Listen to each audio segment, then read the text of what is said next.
Do you ever have questions that you are curious about? I know I do. Maybe you want to know where the world's rubbish goes and how much of this is going into the sea. Do more female or male students play sport?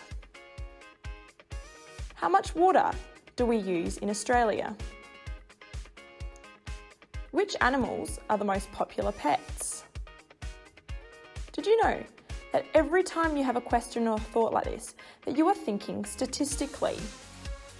This is a remarkable life skill for you to have, as these skills could lead to you being an inventor, being a scientist, being a sports personality, or saving the world in some way or another. No matter what you choose to do with your life, thinking statistically gives you the skills you need to critically understand the world around you, while developing the ability to question information presented to you, either in the media or online.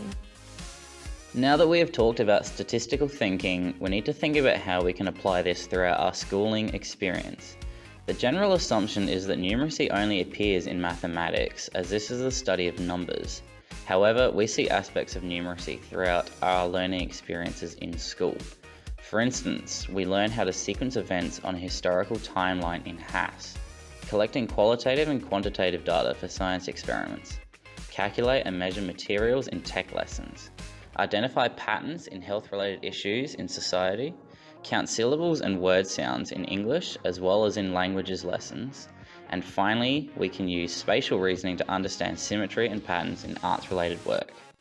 To be numerate means that an individual has a good understanding of numeracy and how it is applicable in everyday life. In primary school, understanding how we enumerate is displayed in many different ways.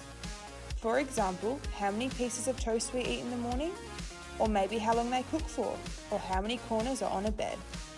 Without us even knowing, we are learning and growing our numeracy skills daily, meaning we are learning to be numerate.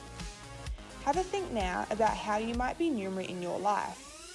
Some examples of how being numerate can be shown in our everyday life transactions and movements include cutting a pizza into 8 even slices so it can be shared evenly, or if school started at 8:45 a.m. but I arrive at 9 a.m, how many minutes late would I be? Now we have talked about statistical thinking, numeracy, and what it means to be numerate. It is time for you to share your thoughts with the rest of the class.